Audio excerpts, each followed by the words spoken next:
Alain Fabien rend public le testament d'Alain Delon, qui est vraiment défavorisé? Ce jeudi 11 décembre 2025, sur les ondes de RTL, Alain Fabien Delon a fait des révélations chocs sur l'héritage de son père Alain Delon. Le feuilleton familial autour de la succession d'Alain Delon, disparu en 2024, connaît un nouveau tournant. Depuis plusieurs mois, les tensions entre ses trois enfants n'ont cessé de s'exacerber, mais Alain Fabien a cette fois décidé d'aller plus loin. Il a assigné en justice sa sœur Anouchka, son frère Anthony, ainsi que 3 exécuteurs testamentaires. Au cœur de sa démarche, une volonté assumée: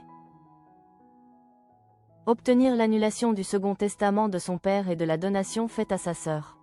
Un combat qu'il revendique comme moral et non financier. Invité sur RTL ce jeudi 11 décembre 2025, il a expliqué les raisons de cette procédure. Ce n'est pas une question d'argent. C'est avant tout pour faire respecter les dernières volontés de mon père, que je considère n'ont pas été respectées, même bafouées, déclare-t-il.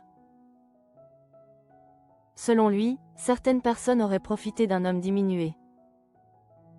Certaines personnes mal intentionnées ont pu profiter d'un état de faiblesse de mon père à des fins pécuniaires.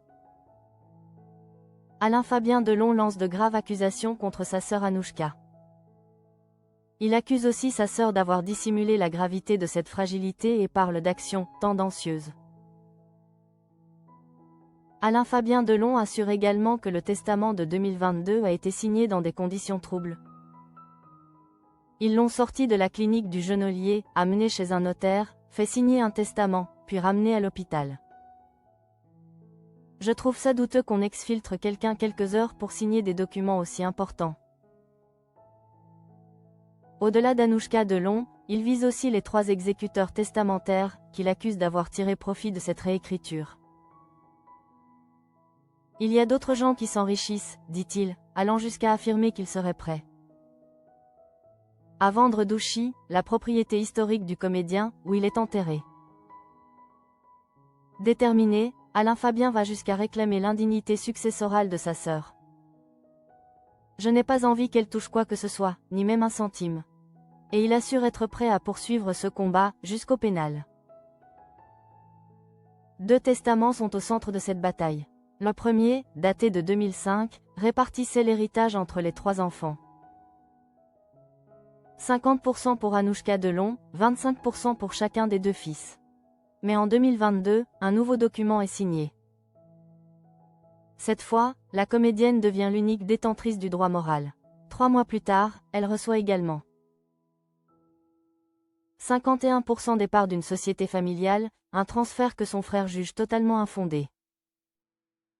Il y a eu, à mon sens, du détournement ou du vol, qui reste encore à prouver bien évidemment. Mais ce n'est pas l'expression des dernières volontés de mon père, affirme-t-il face à Marc-Olivier Fogiel. Il estime que ce changement testamentaire revient à empêcher 2 autres enfants de profiter de leur nom, de leurs origines. Ce qu'il compare à un déni d'existence. Pour appuyer sa contestation, Alain Fabien évoque l'état de santé de son père après son AVC de 2019. Selon lui, les dossiers médicaux démontrent qu'Alain Delon était vulnérable et incapable de valider un acte aussi déterminant. Depuis 2019, il n'a réussi à passer aucun test cognitif, jusqu'à préconiser une surveillance administrative et sociale, affirme-t-il sur RTL.